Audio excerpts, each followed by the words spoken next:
I watched the RPG cut our radio operator in half, yet 5 minutes later, he called in the airstrike that saved us.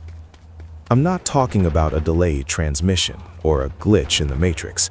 I'm talking about a shattered PRC-119 radio with its battery pack blown onto the other side of the room, lying next to the man who used to carry it.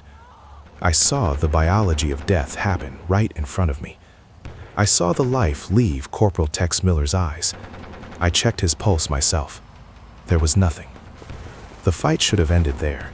We were cut off, blind and deaf in a city that wanted to eat us alive. But then, the earpiece buzzed in my helmet.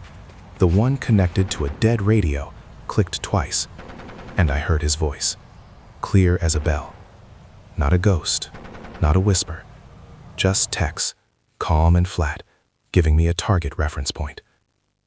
This isn't a story about hauntings. Combat doesn't have time for haunted houses. This is a story about the third man factor, about the impossible wiring of the human brain under fire, and the moment where ballistics and biology simply stop making sense. Let me take you back to the anthill. That's what we call the structure. It was a Soviet-era hotel on the outskirts of a city that had been contested for 6 months. It was a honeycomb of concrete, rebar, and dust. We were a 6-man recon element, Bravo 26. Our job was to set up an overwatch position on the 8th floor, monitor a key intersection, and stay quiet. We were ghosts. We weren't supposed to engage. But war has a way of tripping you when you're walking soft. We infiltrated at 00200. By 0400, we were compromised.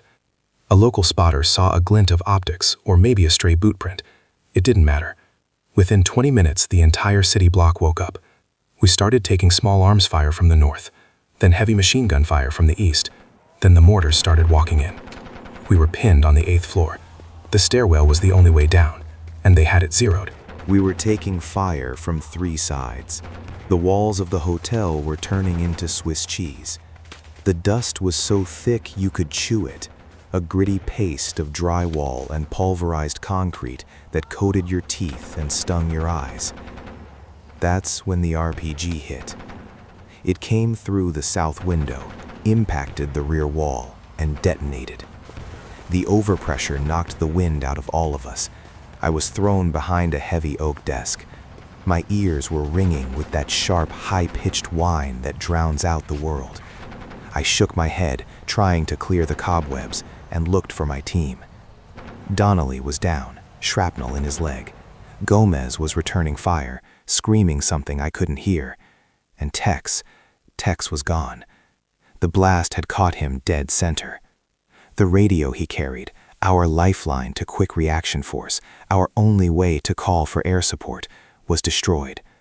The main unit was smashed, the handset was severed, and the battery was smoking 5 feet away.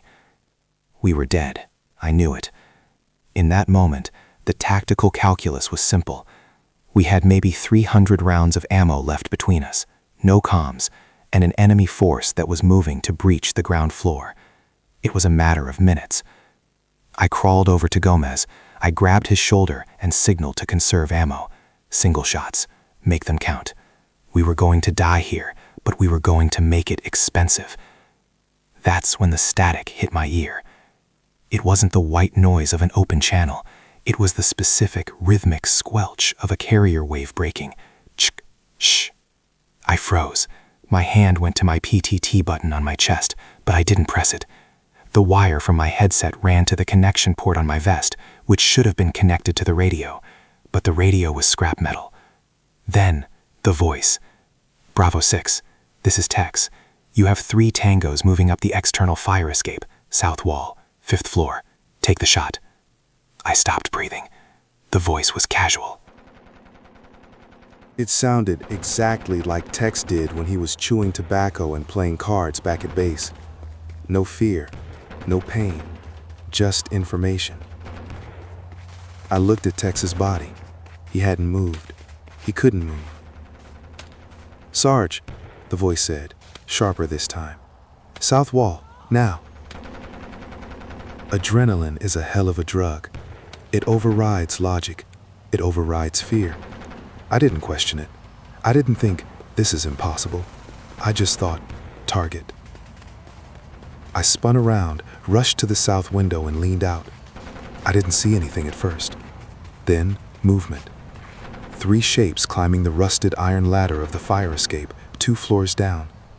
They were carrying satchel charges. If they reached the 6th floor and blew the support columns, the whole building would tilt. I dropped the hammer. Pop, pop, pop. 3 bodies fell. The threat was gone.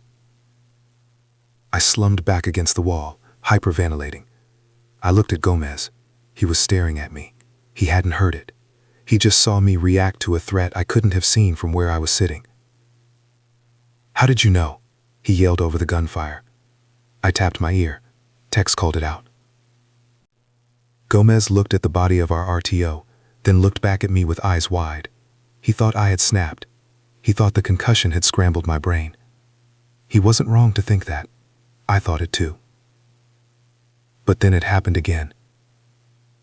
"RPG team setting up, the blue building across the street, 3rd window from the left. You have 4 seconds. I didn't hesitate. I swung my rifle to the north window, found the blue building, counted 3 windows over, and fired a burst through the drywall and glass. A second later, a massive secondary explosion blew out the front of that building. I had hit the warhead or the gunner just as he was firing. If I hadn't taken that shot, that rocket would have come right through our window. "Good kill," the voice said. "Now move your team to the elevator shaft. The stairwell is about to be overrun." This was insane. The elevator shaft was an open pit. We couldn't go down it. We didn't have ropes. "Tex, we can't," I whispered. I was talking to the air. I was talking to a dead man. "Do it, Sarge. The stairwell is a kill zone. Breach the elevator doors and jump for the cables. Grease the cables and slide. Floor 4. Go." I looked at the stairwell door.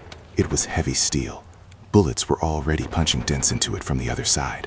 They were coming. "Gomez, Donnelly, move! Elevator shaft!" "Sarge, are you crazy?" Donnelly screamed, dragging his bad leg. "Move!"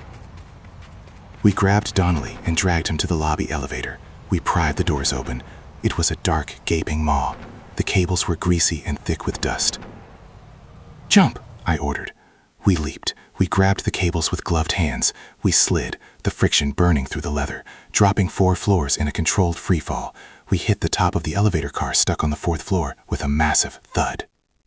2 seconds later, boom! A breaching charge blew the stairwell door off its hinges back on the 8th floor. We heard the roar of AK-47s sweeping the room we had just vacated.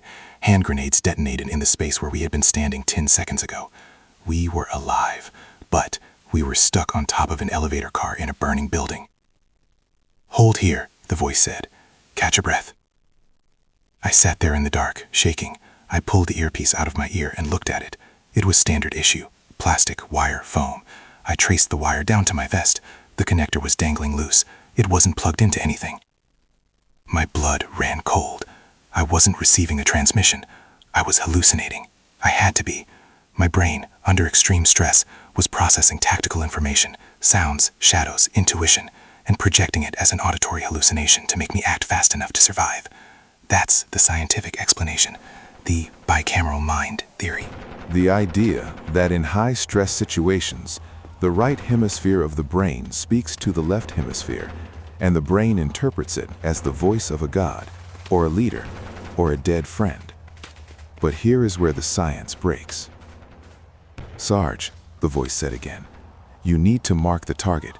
They're bringing up a T-72 tank.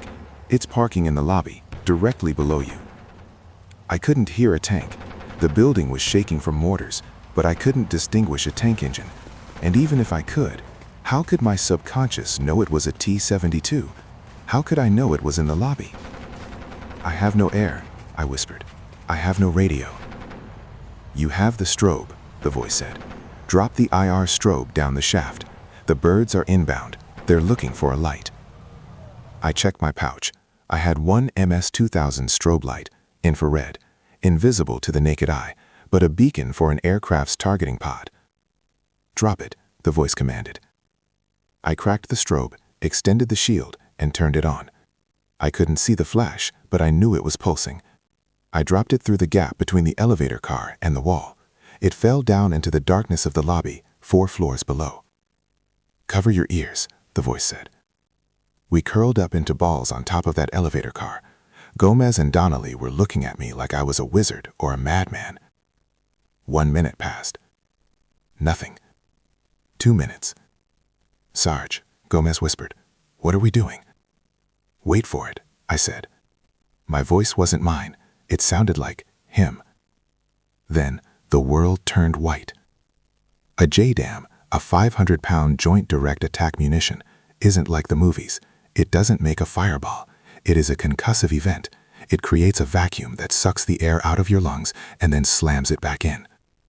The bomb punched through the skylight of the atrium, 4 floors above us, missed us by 10 feet, plummeted down the open center of the hotel, and detonated in the lobby.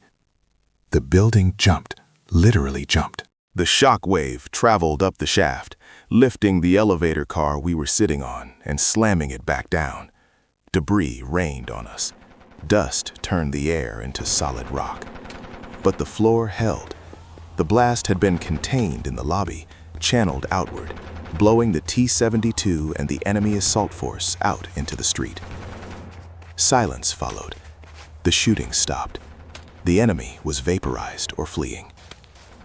"Good work, boys," the voice said. Faint now, like a radio losing signal. "Go home." Then the static cut out. Not a fade, a hard click. We laid there for an hour until the dust settled. Then we heard the distinct thump, thump, thump of a Blackhawk rotor. The QRF had arrived. They roped down to the roof and cut their way down to us. When we got back to base, the debriefing was a nightmare. The intel officer, a major with bags under his eyes, slammed a report on the table. "Sergeant, explain to me how you authorized a danger close airstrike on your own position with no radio." "I didn't, sir," I said. "I dropped a strobe. The pilot saw it." The major rubbed his temples. "Sergeant, there were no pilots on station looking for you. The fast movers were assigned to a different sector. They were transiting back to the carrier. They dropped that bomb because of a system error. The pilot didn't release it. The weapon released itself due to a short circuit in the rack. It was a malfunction." I stared at him. The room went quiet. "A malfunction?" I asked. "Yes, a 1 in a million glitch. The bomb hung up, then dropped. It just happened to fall through the skylight of the building you were in. If it had fallen 50 feet to the left, you'd be dust." I sat back in the metal chair. "A malfunction, a glitch. And the strobe?" I asked. "The pilot reported seeing no strobe," the major said. "His targeting pod was off. He was flying blind." I reached into my pocket. I pulled out the connector from my headset. The wire was frayed at the end. It hadn't been plugged in since the RPG hit. I walked out of the debriefing room and went to the morgue tent. Tex was there. They had zipped him up. I unzipped the bag. He looked peaceful, considering the violence of his end. I looked at his hands. Clean. No soot. Then I looked at the personal effects bag sitting on his chest. It contained his wallet, his keys, and his lucky Zippo lighter. And a folded piece of paper. I opened it. It was a page from his notebook. He must have written it the night before the mission. It was a sketch of the hotel. He had drawn the lobby. And in the center of the lobby, he had drawn a circle with an arrow pointing down. Written next to the circle were 3 words: "Drop it here." I felt a chill that had nothing to do with the air conditioning. You can tell me about stress response. You can tell me about auditory pareidolia, hearing voices in the noise. You can tell me that my brain calculated the trajectory of the RPGs and the layout of the building faster than my conscious mind could process, creating a character to deliver the data. I can accept that. I can accept that the third man was me, talking to myself, accessing survival instincts buried deep in my DNA. But you cannot explain the bomb. You cannot explain how a fighter jet, flying at 20,000 feet, suffered a mechanical failure at the exact split second required to drop a dumb bomb through a 10-foot skylight into the exact lobby where an enemy tank was waiting. You cannot explain how I knew to wait. Unless the battlefield isn't just physics, unless there is a frequency we don't know how to tune into until the radio is broken. I still hear the static sometimes, when I'm driving alone at night, or when the TV is on a dead channel. I listen. I listen for the rhythm.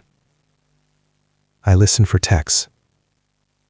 Because if the dead can talk, they don't use words, they use timing. They use the impossible alignment of events. They use the miracle of a jammed gun, a dud grenade, or a bomb that falls by mistake exactly where it needs to go. They say war is hell. I don't disagree.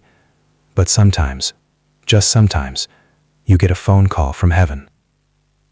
And you better pick up.